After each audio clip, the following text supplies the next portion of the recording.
Remnants of this afternoon's rain will quickly clear, leaving many parts of southeast England and East Anglia dry, with clear skies developing. Across into Wales and western areas will see a mix of clear spells and showers, some of which may be heavy. It will be drier elsewhere. Showers will also affect northwestern parts of the Midlands, but elsewhere should become largely dry, with skies widely clearing. Under the clear skies, it will turn chilly, with perhaps a few icy patches developing. Northeastern parts of England will also become largely dry this evening. However, further west showers will continue to feed in, with these turning wintry over the hills.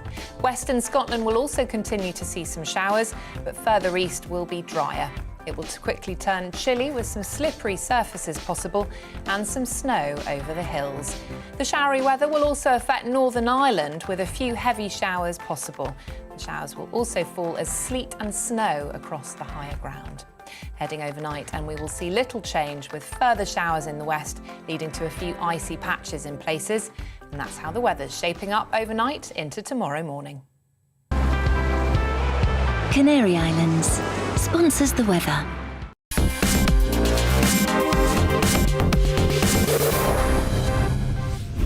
It's that time again. Yes, the GBNews pub is open, and we're joined by Mark Francois. Mark, welcome to Talking Pints. Thank you very much. Your good health. Now, 20 years, Member of Parliament. 20 years you've been there. And you were climbing the ladder quite successfully, weren't you? Because you had a series of shadow appointments in the early days when Blair and then Brown were in power. Yeah. I worked for John Osborne, I worked for William Hague, I worked indirectly for Cameron when I was the Shadow Europe Minister. So, I worked for some of the best that we had, really. Yeah. Yeah, and you were, on quite a good career path progression. And then, you get ministerial position, the armed forces job, which I know you particularly love. I had a great privilege. And you took that very, very seriously. And now you're a rebellious backbencher. Where did it all go wrong, Mark Francois? I'll tell you where it went wrong. If wrong is the correct word.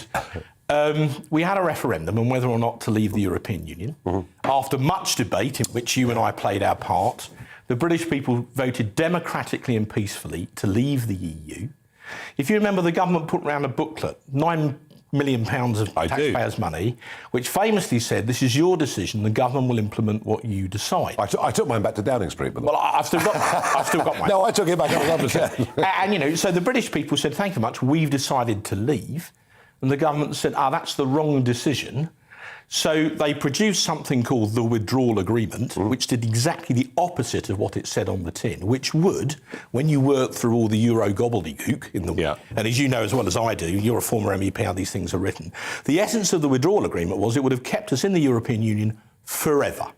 And so I and a group of MPs who read the blooming thing and understood that fought tenaciously to stop it. The Spartans. The so-called Spartans. And I've written a book called Spartan Victory, which you very kindly allowed me to mention. Yeah. And that tells our story. It tells why we fought to the bitter end, why we defeated the government 3 times with others, because we knew what was at stake. And if they got that through, we would have been trapped in the EU forever, despite the democratic decision of the British people. I agree with you, and thank God for the Spartans. Very interesting, though, isn't it, that there were 3 votes, and a certain Mr Johnson, and even Jacob Rees-Mogg, which I couldn't believe, on the 3rd time of asking, caved and voted for this dreadful agreement, which I have to say I was deeply disappointed by. No, look, what you did was great, because the Tory party didn't have the guts to get rid of Theresa May. They had the chance, and you gave me the opportunity to come in with the Brexit party,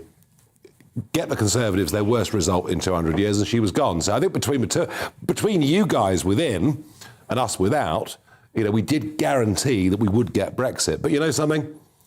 Where Brexit is right now, it's not really as good as it should be, is it?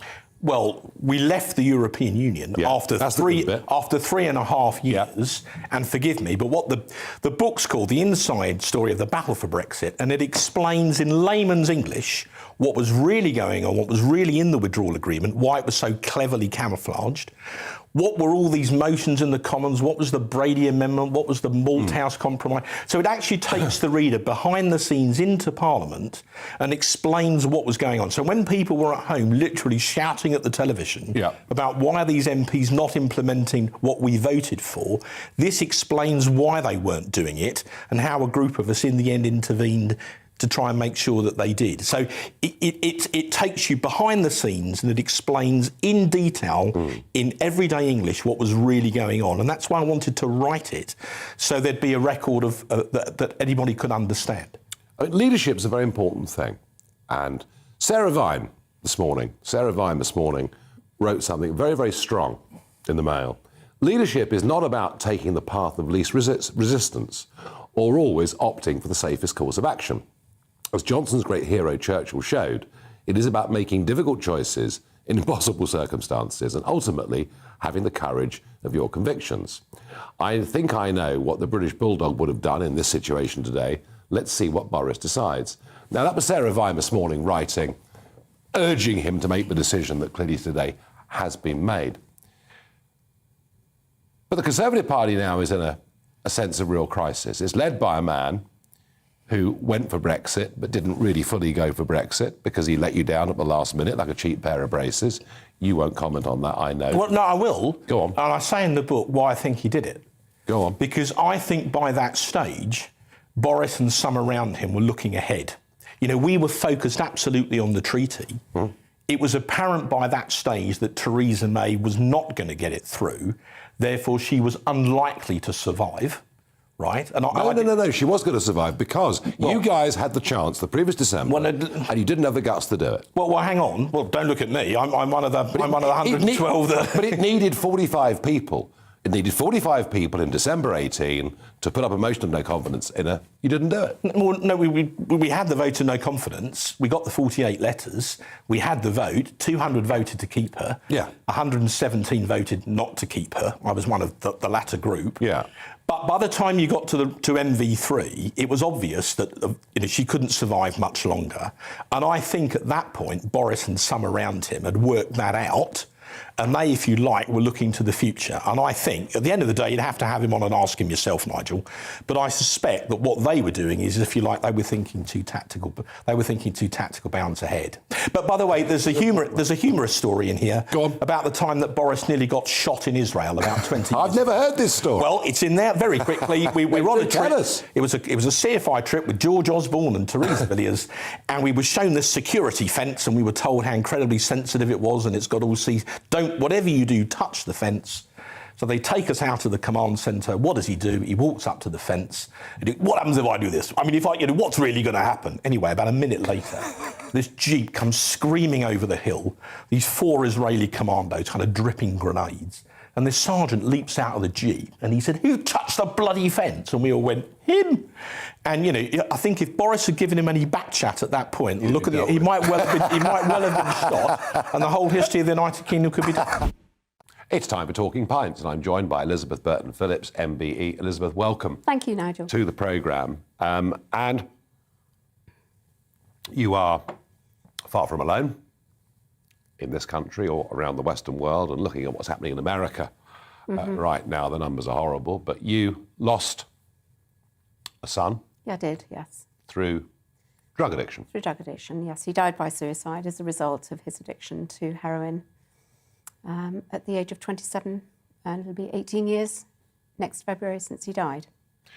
Yeah, I mean, there's no worse thing that any parent can go through, and I bet there are parents watching this now who've had children that have had drug problems and who are saying, "There, but for the grace of God, go I." Yes. An incredibly difficult thing to deal with. It's very hard, yes, because of the stigma that's associated with addiction and society's judgment. When you say stigma and judgment, do you mean that you felt or you feel that somehow people are looking at you and saying this is your problem as a parent?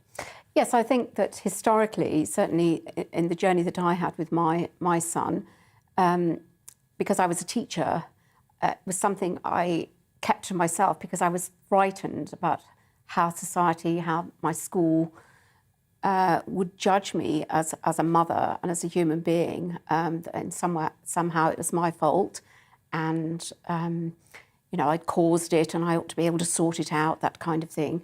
It's very difficult times for us, which is why when Nicholas died, it was my driving force behind setting up a charity to support families whose lives are impacted by addiction. When this happened to you, did you turn for support and help? Was there anywhere to turn for support and help? For the bereavement side of things, I found, to be honest, I found the support through writing, because I was an English teacher, and I found that was very cathartic, very helpful.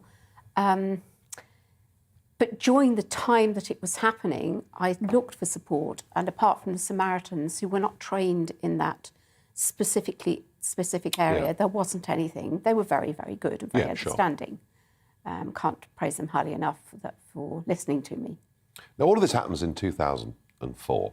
Yes. Then in 2005, something remarkable happens. Yeah, indeed. There is a general election. Yes. And for once, folks, politics intervenes in a good way, because it doesn't always. It does. But remarkable. Just explain what happened in 2005. Well, in 2005, I was a year down the line from Nicholas's death, and there was a knock on the door sometime around about March, and there stood Theresa May.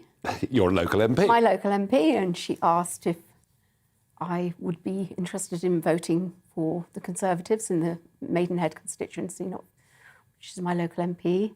And I was wobbly, but I said, well, would you like to come in and have a chat? I'd like to hear what you have to say about supporting families affected by drugs.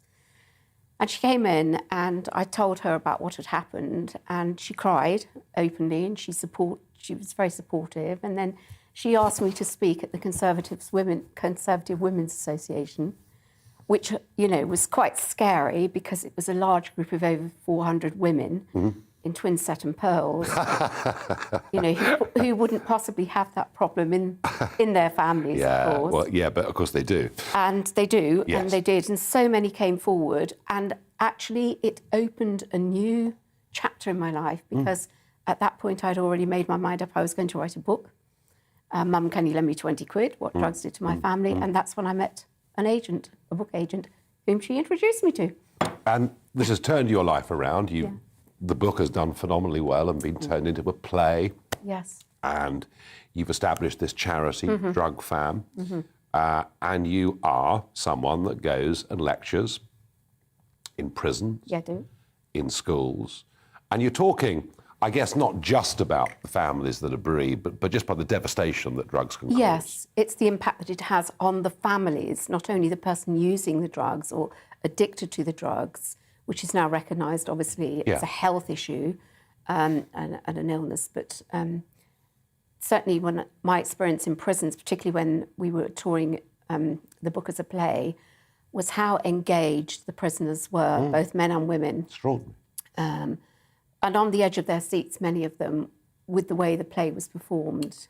Now, this is the blue box that you take to Yes. all of your speeches. Would you just explain that to us? Yes. please? So when Nicholas died, next to his body, I retrieved this blue box, and inside it is the drug paraphernalia that contributed to his final demise. And this was heroin, was it? This was heroin, yes, the spoons and the needles and so on.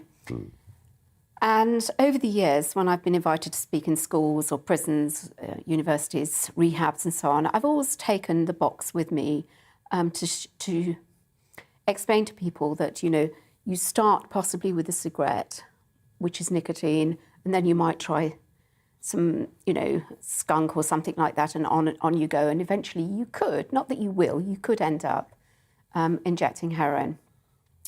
And so it's been an important part of my journey. It's very real. It's very real. And any Quite family... spooky, actually. It is, yes. And any of your viewers watching this tonight will identify this if they have somebody in addiction. And of course, Mum, can you lend me 20 quid is the calling card for can I have some money for my drugs.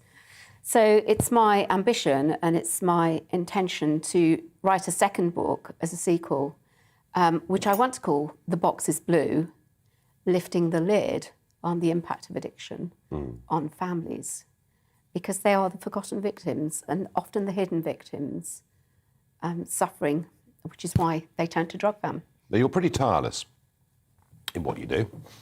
And you've spoken at, goodness knows how many schools and over 1,000 public appearances. And you've been recognised for this. You've been given the MBE for the work that you've done.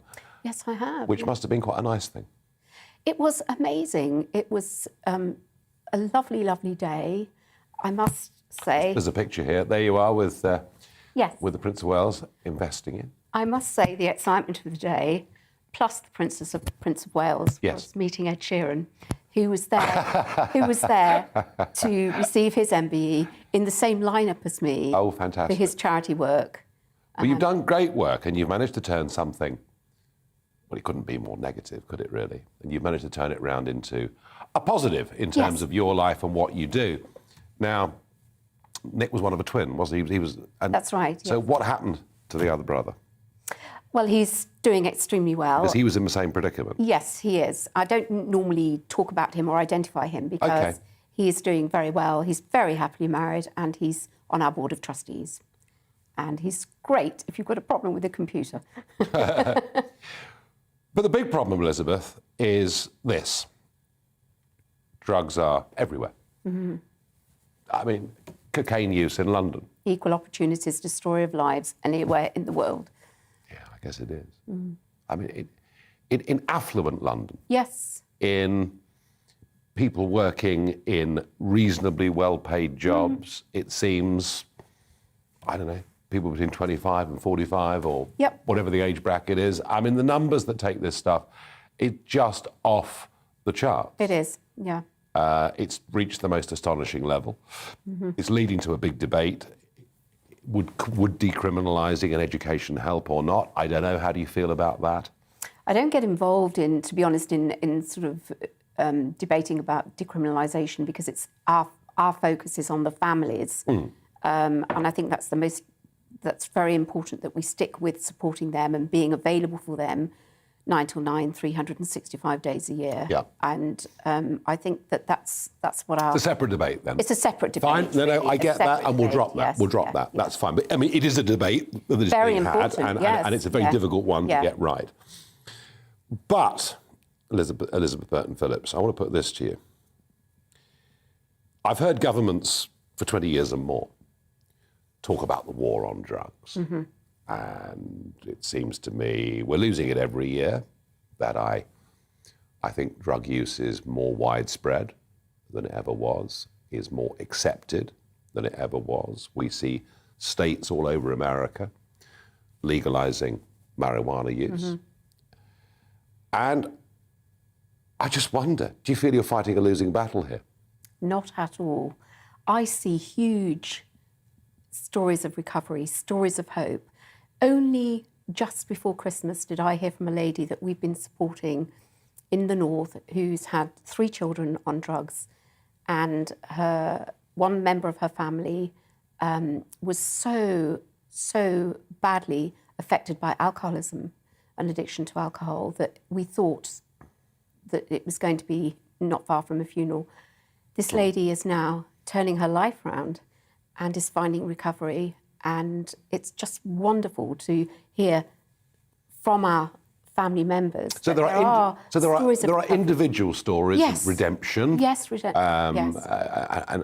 And that's a positive. But my broader question about just the wholesale, widespread use of drugs of all kinds. How on earth do you win that? Education. You just do not give up. You never ever give up educating our young people about the dangers, just starting with the cigarette, where the branding is all about the nicotine, isn't it? Well, yeah, I'm a bit of a sinner on that score, I have to say, but, you know... Well, I've been there as well when I was young. And you were having a glass of wine, yes. so in moderation, these things can be OK. Can be very enjoyable, yes. But some people would apply that argument to cocaine and other drugs, wouldn't they? Some people would, and some people do, but... you know, the cocaine problem, I think, is the biggest one of them all, because that's seen as sort of party drug. Let's do it at the weekends or, you know, over Christmas, and let's all get high. And then all of a sudden that is seriously out of control because it is so addictive. Combine it with alcohol, you get a lot of domestic violence as well. So it's part of endemic in society. And we saw this at Euro 2020. Yes. We saw these sort of mass scenes of people just being out of their minds, and cocaine had played a very significant role in that. Yeah, you know. It's very worrying to think, you know, family goes off to the football match and the father's got 3 or 4 children with him and he's snorting cocaine in the loo, getting high. I think we need to get back to finding our own highs, but without becoming an addict.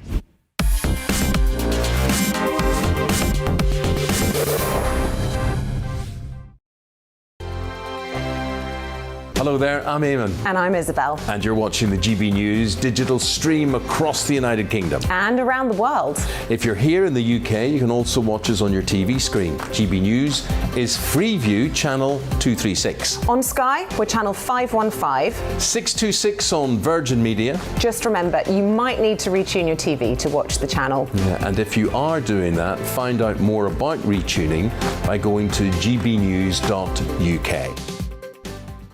Join my show Farage, 7 p.m. till 8 p.m. Monday through Thursday, and there you will get opinion, analysis, debate, and I'll cover stories that nobody else dares to touch. And then for the last 15 minutes, talking pints. We're over a drink. We have a civilised conversation with someone. We very often disagree, but we do it in a grown-up way. Come and join me on Farage.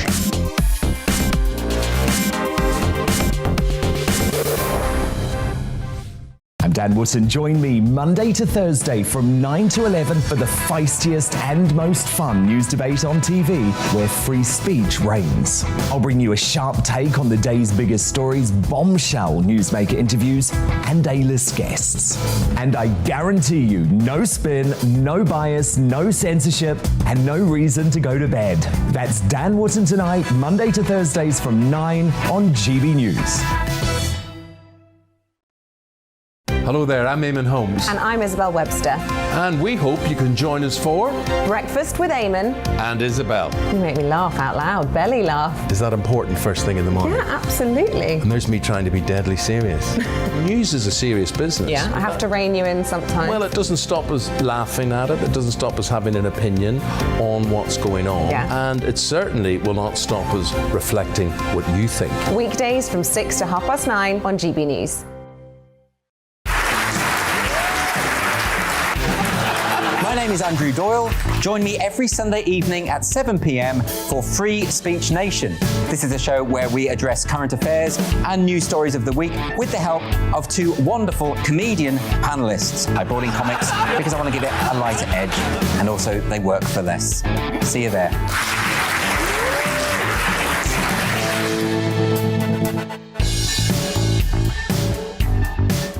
Join me, Mark White, here on GB News. For more than 2 decades, I've been at the sharp end of reporting crime and security at home and abroad. From the scourge of terrorism to the fight against violent crime and the deepening small boats crisis in the Channel, they're issues you rightly care about, and so do I. As GB News Home and Security Editor, my focus will be on the stories that matter to you.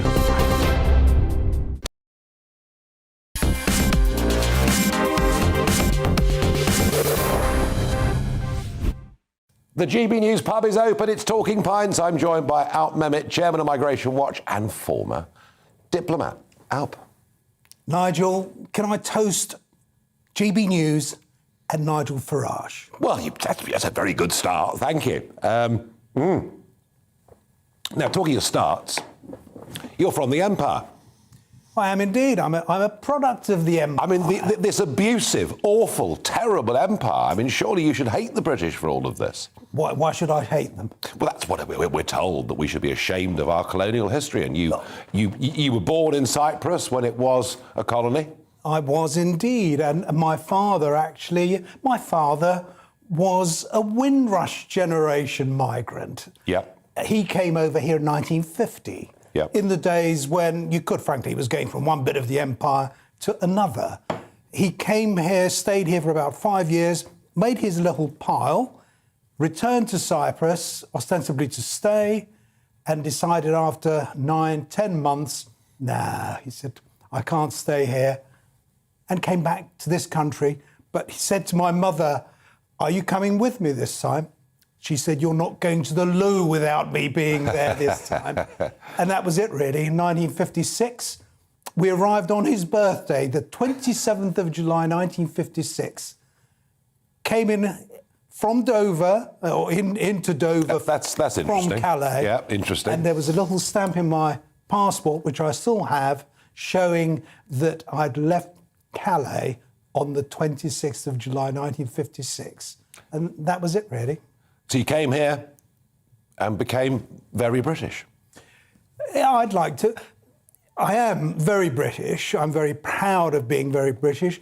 Of course, my name, my looks, my background, I've never denied that. I've never changed my name. I'm very proud of my origins. Yep. However, everything that's made me has been England, really. Yeah. Where I've grown up, gone to school, studied here, met and married a Welsh girl of all people. We're still together after over 50 years. Well done, you. We've got 6 grandchildren. My school really gave me so much. And really, that, together with my first job as an immigration officer and then a diplomat, was my way of identifying who I had to pay back, what I had to give back. Migration Watch has allowed me to contribute to the future of this country by advocating the sort of immigration policy that we need. You say this with great passion. Fascinating. We'll come to Migration Watch, and we may even mention Calais again. But how on earth did you get into the diplomatic service? How did all that happen? Well, I used to be an immigration officer. Yep. And I was in Dover for 9 years, in fact. And then I applied for a job overseas on loan to the Foreign Office as an entry clearance officer, and eventually was selected. The cream of the immigration service in those days would be loaned to the Foreign Office. And I went to Lagos for 4 years doing immigration work. And after 4 years there, I thought, I don't fancy going back to stamping passports. Applied to join the Foreign Office. They encouraged me to do it.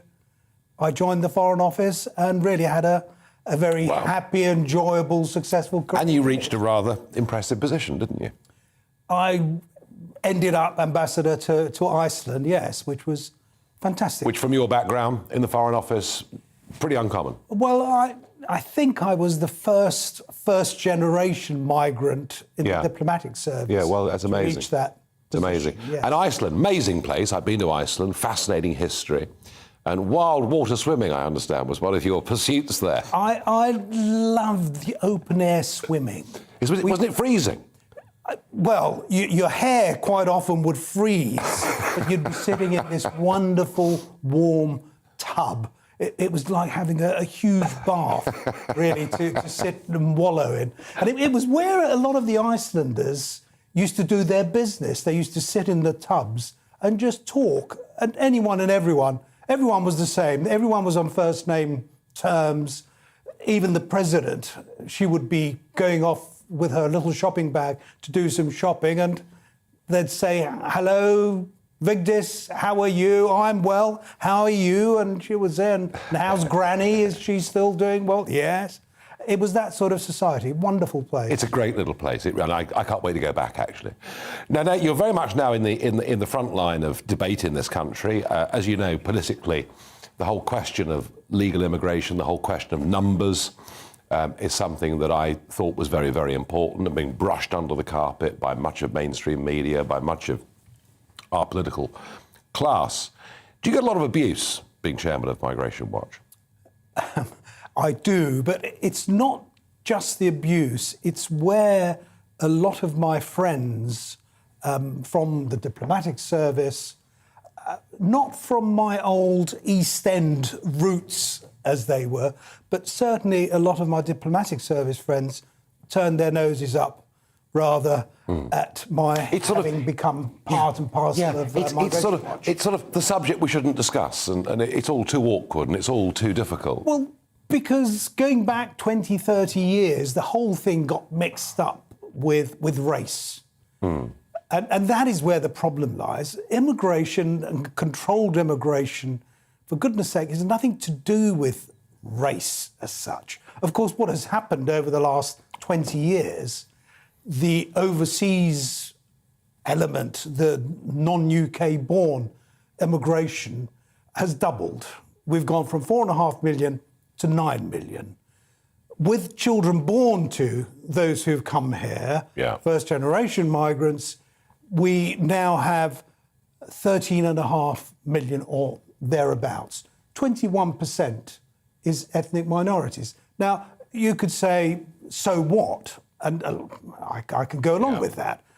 But if we're talking about a unified, comfortable society, a society where everyone is tolerant of each other, how on earth do you integrate that sort of number having arrived at the speed at which they have arrived? And that is really what concerns me as much as anything now, that the sort of opportunities that I had, that I enjoyed, are not going to be available to so many people arriving so quickly.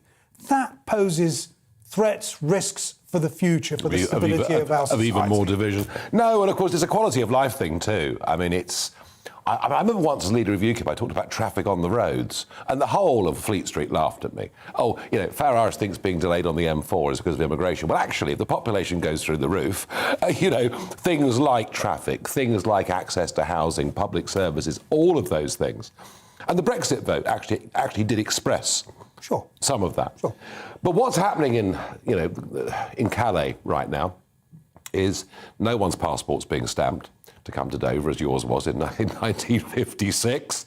28,500 have come across the channel so far this year. I say illegally. Increasingly, judges don't even want us to use that term, which I find truly astonishing. Is it time we looked at the 1951 Convention on Refugee Status? Is it time we looked at the European Court of Human Rights and the ECHR? Is it time we looked at all of this and said, these things were all written in the 1950s. It's actually time for a rethink on all of this. Absolutely. I mean, it seems absurd to me that something that was designed for a bygone age and circumstances after the Second World War, still largely the basis for our asylum system that we have now. That is ridiculous. But just going back one step, Nigel, over the last 20 years, our population increase, and it's been considerable, 84% of that has been due to immigration. Immigration, children born to migrants. That is huge. How on earth are we going to cope? And it's continuing. Schools, housing, you name it. And it's continuing. It's continuing. Absolutely. There's no sign of this government wanting to change any of it. Can I blame you slightly for that as well? Oh, everyone blames me for everything. I mean, why not? You know. Well, you popularised the points-based system, the Australian points-based system. Because people understood it. That people did understand it. The problem is that what they understood it to be is not what was actually introduced. Oh, but you It's Australian in name. I'm going to disagree with you on that, because the point about an Australian-style point system is you can set the barriers as high as you want to set them. And actually, what this government have done is they've actually brought the barriers down. Precisely. So I'm not going to have that. Well, you are partly the reason why people thought it was a terrific thing. And it hasn't really. What has been introduced has opened up our jobs market to something like 600 million people. It's unfinished business. It's unfinished business. But it's what's happening over the channel that is the most visible of this. Indeed. And is angering the majority, and that's the point always to make, the silent majority are with us on this. How many will cross the channel next year, given the measures that Priti Patel's proposing? Last year, you will recall, it was 8,400 and something. This year, it's over 28,000. And you and I were saying back in July, August, it's going to get to 30,000. Yeah, we will. Well, it's not far off it. Yeah. If it triples again next year, who knows? I know. 90,000? I don't think it will be that many, but it will be considerably more than 28,500. No, Alp, you've got a busy job doing what you're doing. Finally, and importantly, how are Leyton Orient doing? Leyton Orient are not doing too badly this year. Leyton Orient go up and down, and it wouldn't be the O's if they didn't. Well, that was Alp Mehmet, and that's a very good example on Talking Pints of somebody who was an immigrant to the country who now is completely a part of it. You see, we're not against immigration, we just want it managed. Hello there, I'm Eamon Holmes. And I'm Isabel Webster. And we hope you can join us for Breakfast with Eamon. And Isabel. You make me laugh out loud, belly laugh. Is that important first thing in the morning? Yeah, absolutely. And there's me trying to be deadly serious. News is a serious business. Yeah, I have to rein you in sometimes. Well, it doesn't stop us laughing at it. It doesn't stop us having an opinion on what's going on. Yeah. And it certainly will not stop us reflecting what you think. Weekdays from 6 to 9:30 on GB News.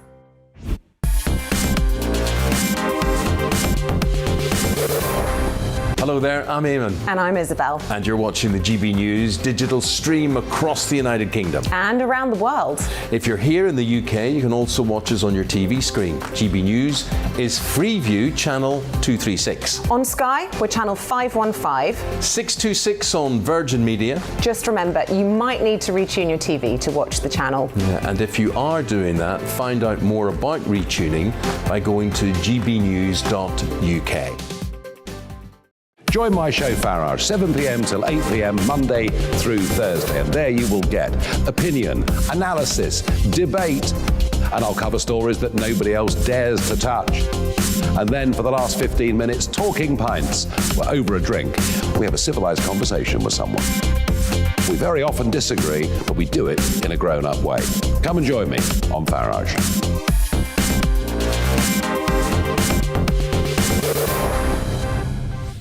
I'm Dan Wootton. Join me Monday to Thursday from 9 to 11 for the feistiest and most fun news debate on TV, where free speech reigns. I'll bring you a sharp take on the day's biggest stories, bombshell newsmaker interviews, and A-list guests. And I guarantee you, no spin, no bias, no censorship, and no reason to go to bed. That's Dan Wootton tonight, Monday to Thursdays from 9 on GB News. Hello there, I'm Eamon Holmes. And I'm Isabel Webster.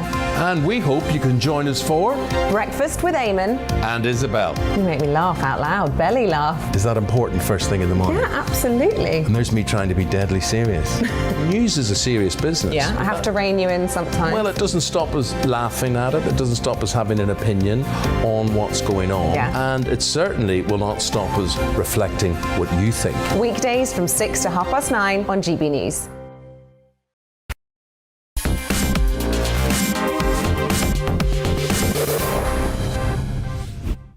It's that time of the day. The GB News pub has been declared open. It is Talking Pints. Now, before I introduce my guest this evening, I was at the osteopath's the other day, and he was chatting to me. He said, do you know, he said, I had a patient the other day who said they were a blogger. What's a blogger? Well, today I've got somebody who's a blogger, a creator. I don't know. He may even be an influencer for all I know, but I'm joined by Maya Toosey. Maya, welcome. Welcome. Is it too late to say Merry Christmas or...? Well, I know it's never too late to say that. And let's hope for a better 22. Absolutely. So, Maya, before we get to this bizarre world, I say bizarre, actually, to your generation and younger, this is just how they live, it's what they understand, and it influences the clothes people buy, it influences how people vote, it influences what books they read, in absolutely every way, and it's growing and growing and growing. But there are some censorship threats, and we'll talk about that too. But firstly, you are one of the youngest people I've had on Talking Pints. Your background is fascinating. Born in Iran. Yes, in Tehran, capital, Which once was a great country. Yeah, used to be a secular, free market capitalist country with constitutional monarchy. Obviously, some flaws. It wasn't a perfect system, but everything changed. And since then, my parents' family got into trouble. Yes. My mother had to come here as a political refugee, a proper political refugee. And then I came as a kid. Of course, under 18, I was allowed to basically come after So you're to join her. So you are effectively a political refugee. Technically, I can't take too much credit because I'm a child of a. You were a refugee. minor. But yeah, technically speaking, yeah, I didn't go through the process because obviously my mum had to kind of explain the case and everything else. But I came here. Yeah. And you can't go back to Iran. You've been cancelled, I believe. I have been cancelled by Iran, yes. I'm not allowed to go back. And partly, the obvious reason that, obviously we are here, but also because I'm active in politics and media. Yes. They believe that, apparently they called me an MI6 Tory agent, because if you're a Tory, back in the day when I was part of the Tory party, you're definitely an MI6 agent. It goes hand in hand, clearly. Well, they're probably right for all we know. I mean, I can't really say if it is, even if it's true. I can't say. So your family have benefited, you've benefited, as a result that we've been a country that for centuries, and nobody in Europe dares talk to us about this, over centuries we have actually offered genuine refugee status to lots of people. When you see what's happening in the English Channel right now, how do we deal with that? Well, it's tricky, but in terms of before even dealing with it, one of the interesting things I've discovered, because obviously on YouTube I make videos about it, and on Twitter a lot of people attack me. A lot of the so-called kind of white liberal lefties who tell me that, why are you complaining? These people look like you, so you should support them. You should just bring everybody here. Isn't racism a funny thing? It's funny, yeah. The interesting thing is that they say, well, it's the likes of Nigel Farage that should complain. They complain. Yeah, the white native English. Well, actually, it's mostly the proper integrated refugees and migrants who are here, including first wave. These are the people who are complaining more about the illegal migrants. You just don't hear about it, of course. They're part of the silent majority. They don't really go on TV. They don't get invited by BBC or Sky to go on TV and talk about how, as a legal migrant, I don't like illegal migration. But it's true. Now, I'm interested, you came and lived in South London, Lewisham, you grew up, and I'm interested in your political epiphany. Obviously being directed towards the Labour Party, because kind of Lewisham's the Labour area, and I've no doubt at school, etc., there were influences perhaps sending you in that direction. So tell me what happened with your engagement with the Labour Party. I do believe that growing up in Lewisham, that made me not be Labour, because the pressure, the mob rule mentality, the peer pressure that they said, well, this is the Labour heartland. And obviously I came from an ordinary middle-class family in Iran. Yeah. So that meant good education, but that also meant when we came here, ended up in a council estate, which was a bit of a culture shock, but kind of more regressive. So I was like, oh, this is interesting, so I'm going to get used to a new environment. But everything I saw, for me and my family, we were just happy that we're embracing this new culture because they gave us a fresh chance, a fresh start. Everybody in the neighbourhood, well, as a whole, were complaining, saying this is the worst country in the world, we're all dying, this is the end of the world as we know it. And everybody was just complaining. And people like my family, this type of, if you want to call them migrants or refugees or just humans, we don't see ourselves as victims. Everything is an opportunity. Even if you're at the bottom, when they're coming here, starting, fresh on a council estate, I had to do everything from scratch. But I didn't complain. I didn't believe that, the bankers are rich, so I'm not going to get rich. But I got out of it. But that made me realize that it was always inside me, the kind of the free market capitalist side of me, that kind of believe in, but also in terms of embracing the British culture and being proud of being British. Yeah, I mean, look, actually, to be fair to the Labour Party, for much of its history, it was a very patriotic political party. And one of the reasons it's gone wrong and lost that northern wall is it lost that connection. It kind of lost its way with patriotism, with border controls, with things like that. So as a free market conservative, and now somebody who is a political creator. YouTuber. You're a YouTuber. You are a YouTuber. Yeah. So come on, explain to an audience who may not understand this. Yeah. What do you do for a living, Martuzi? Apparently it's a job. A lot of people in my family still don't believe it. You can't make money, right? So come on, what do you do? Essentially, it is... It's an online. And why do you channel. do it? And why do you do it? But that's the thing. Like yourself, and people like yourself, that you kind of focused on the political left behind. I discovered a couple of years ago, that there is also such thing as media left behind, in terms of the left behind who are also being let down by the mainstream media, the old kind of legacy types of channels. And it was the height of Brexit negotiation. It was Theresa May. And I just randomly started. I was getting frustrated with everything that we were getting from the news.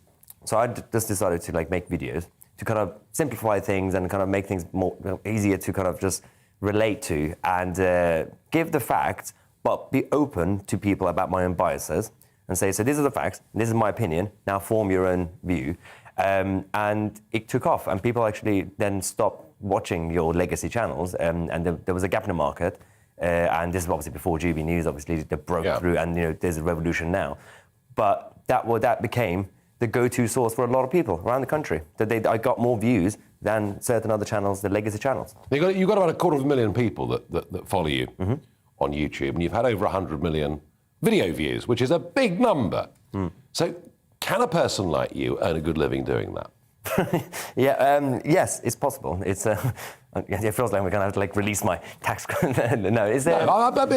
Because there are a lot of people out there now, not necessarily in politics, but in fashion, in art, in all of these things. There are a lot of people out there who are, it seems, earning their living. You get by, you do okay doing this. Yes, but I have had my issues with YouTube as well, quite recently, because whilst we complain, people like me, the alternative media guys, that they're all Ofcom and all the kind of, there are a lot of restrictions with kind of the real world. YouTube, they have massive restrictions. So if you say the wrong thing accidentally, or it comes out the wrong way, the system, the kind of the AI that they have, and also the people who actually monitor it, they could bring you down any moment. The channel could go, and there was a period quite recently where my channel got hit. And so, while it could be good, the good days where I could make a lot of money and I could actually influence people and actually give them what they want to hear, but it could go away any moment. It could get cancelled. This is a scary thing, isn't it? Because, and I was talking about this with our guest from Hong Kong Watch earlier. When social media first arrived, it was liberating because it was a way of getting round the back of what the mainstream wanted to present, going directly to people, and I don't think the political revolution of 2016 could have happened without social media. In my case, it was YouTube. Yes. It was my speeches in the European Parliament, reaching a big audience in Britain. Suddenly people knew, walking down the street, who I was. That's what did it for me. For Trump, it was Twitter. Direct communication out to 50, 60, 70 million Americans. It didn't matter what CNN said. He was having that direct conversation. And it almost seems to me that the people that created this stuff on the west coast of America suddenly became horrified about what the impact of it had been. And we now see Trump himself, of course, is banned. You're kind of saying that, in a sense, you have to be careful about individual words because they're the triggers. Where are we going with this? It is tricky. You mentioned 2016 and yourself in terms of the platform you got and Trump with Twitter. There was also another one, Arab Spring. The Egyptian protest and revolution actually happened on Facebook. It was because of Facebook organising the groups and events and things like that. So it's been happening for a few years. Where we go now, and you're absolutely right that, for example, the big tech kind of liberal left establishment, they realised, we created a good thing, but we're actually also giving a kind of chance to our opponents, people we don't like, to be empowered, and now they're freaking out. It's sort of like what the CCP would do in China, but like the Chinese Communist Party will want to control things, but that makes more sense. They're communist and authoritarian. Why are the kind of so-called liberal, big tech, open and kind of tolerant society that we have, they want to shut down someone like me or yourself or Trump on Twitter? You mentioned words. You can't say COVID. When COVID started, the first lockdown, I couldn't use the word COVID. I had to say the health crisis or the lockdown situation. Really? You can't say certain words, you just get demonetized. You can't say war. Even if you say, I hate war, the context doesn't matter. So you have to use, there was a video I did, and it was about, obviously, it was a context about Germany, Second World War. So I had to say, what happened in Germany back in the 1940s and when they got rid of their tyrant? I couldn't say certain words. I couldn't even say Hitler. So that's where we are. Are there going to be other companies that come along and start to provide alternatives? There are one or two that are trying, aren't there? Yeah, and I think there are alternatives to Twitter. There's a new app called Getter. Getter, Parler, got Rumble. There are attempts being made. The problem is, so some of them have already failed, and some of them actually still going really well. I think the way you kind of counter it, and for example, the new apps like Getter are getting it right, is you can't sell yourself as the right-wing version of Twitter or right-wing version of YouTube, because accidentally you will create an echo chamber.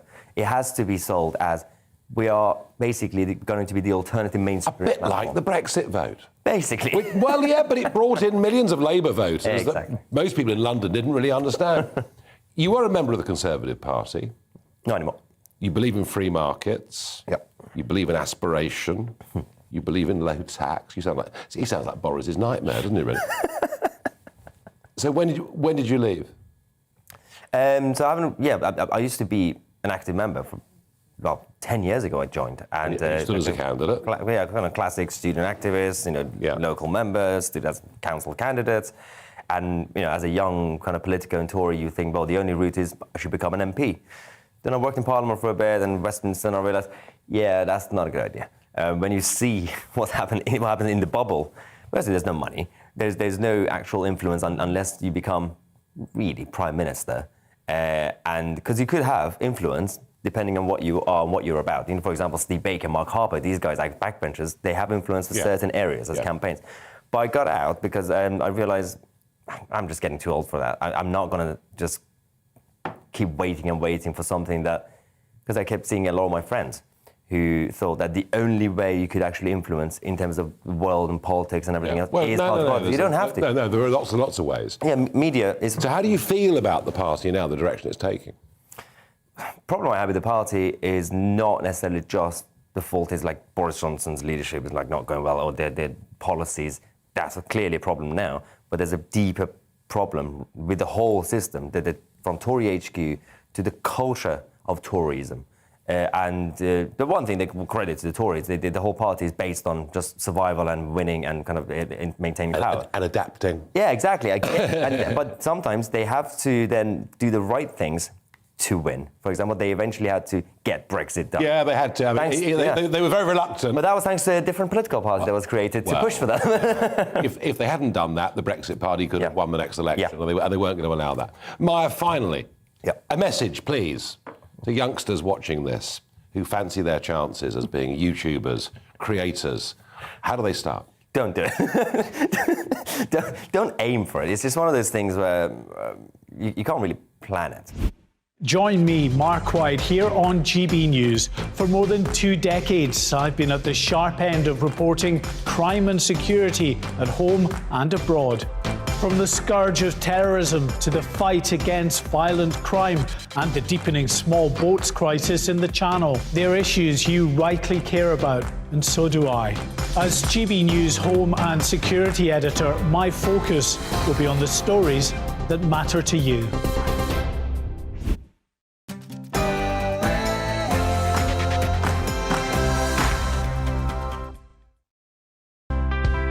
It's time to remind ourselves there's always another winter. Canary Islands sponsors the weather. Ahead to this evening's weather, and the UK is looking showery in the west, but many eastern parts turning drier. Let's take a look at the details.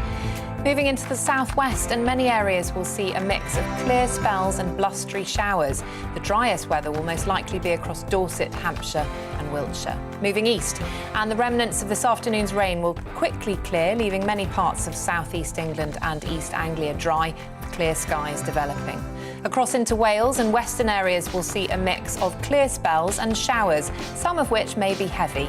It will be drier elsewhere. Showers will also affect northwestern parts of the Midlands, but elsewhere should become largely dry, with skies widely clearing. Under the clear skies, it will turn chilly, with perhaps a few icy patches developing. Northeastern parts of England will also become largely dry this evening. However, further west showers will continue to feed in, with these turning wintry over the hills. Western Scotland will also continue to see some showers, but further east will be drier. It will quickly turn chilly, with some slippery surfaces possible and some snow over the hills. The showery weather will also affect Northern Ireland, with a few heavy showers possible. The showers will also fall as sleet and snow across the higher ground. Heading overnight, and we will see little change, with further showers in the west, leading to a few icy patches in places. And that's how the weather's shaping up overnight into tomorrow morning. Canary Islands sponsors the weather. Hello there, I'm Eamon. And I'm Isabel. And you're watching the GB News digital stream across the United Kingdom. And around the world. If you're here in the UK, you can also watch us on your TV screen. GB News is Freeview channel 236. On Sky, we're channel 515. 626 on Virgin Media. Just remember, you might need to retune your TV to watch the channel. Yeah, and if you are doing that, find out more about retuning by going to gbnews.uk. Join my show Farage, 7 p.m. till 8 p.m. Monday through Thursday, and there you will get opinion, analysis, debate, and I'll cover stories that nobody else dares to touch. And then for the last 15 minutes, talking pints. We're over a drink. We have a civilised conversation with someone. We very often disagree, but we do it in a grown-up way. Come and join me on Farage.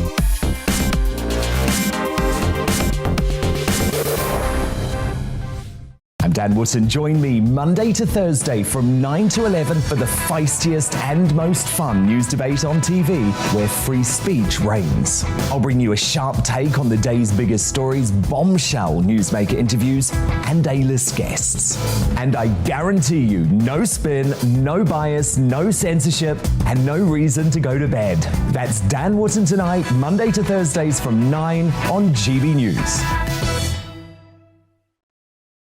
Hello there, I'm Eamon Holmes. And I'm Isabel Webster. And we hope you can join us for Breakfast with Eamon. And Isabel. You make me laugh out loud, belly laugh. Is that important first thing in the morning? Yeah, absolutely. And there's me trying to be deadly serious. News is a serious business. Yeah, I have to rein you in sometimes. Well, it doesn't stop us laughing at it. It doesn't stop us having an opinion on what's going on. Yeah. And it certainly will not stop us reflecting what you think. Weekdays from 6 to 9:30 on GB News.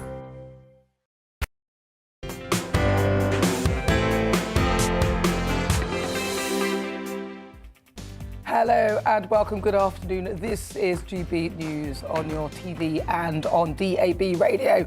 I'm Nana Akwe, and for the next 2 hours, me and my panel will be taking on some of the big topics that are hitting the headlines right now. Now, this show is all about opinion. It's mine, it's theirs, and it's yours. We'll be debating, discussing, and at times we will disagree, but no one will be cancelled. So joining me today, it's Conservative commentator Calvin Robinson and comedian Leo Kearse. Now, before we get started, let's get your latest news headlines.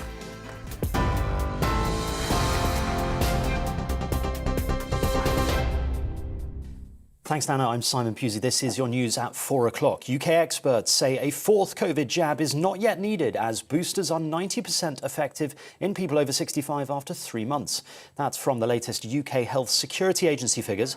Dr. Catherine Millington-Sanders told GB News a second booster is not currently necessary. There is no immediate need to have the fourth booster vaccination, and that will, I'm sure, continue to be under review. The facts continue to be that if you're not vaccinated, severe disease and ITU admissions and death are much more likely. So let's clarify the first important thing is it is crucial that you have your first and second doses if you actually haven't had those, and have your third or booster vaccination dose in the first place. Meanwhile, a group of MPs, leading medics and scientists is calling for the JCVI to review the benefits of the jab for 12 to 15-year-olds. GB News has been given exclusive access to the letter being sent today. Conservative MP Miriam Cates, who coordinated the campaign, told GB News the benefit to risk ratio of child vaccination should be reassessed in light of the Omicron variant. Over recent weeks, with the Omicron variant becoming dominant and also with some new studies about the risks, I wonder if that balance has actually shifted. So it's possible now that vaccination doesn't really reduce the risk of transmission. Of course, it still provides excellent protection against severe disease. So it's brilliant for people who are at risk from COVID. But if it doesn't protect against transmission, that reduces the benefits of vaccinating children. And if we know a bit more about the potential harms, then we need to look at those too. Court documents show that the tennis player Novak Djokovic, who is fighting deportation from Australia, tested positive for coronavirus last month. His lawyers claim he was granted a vaccine exemption to enter the country because of the recent infection. Czech tennis player Renata Varakova, who was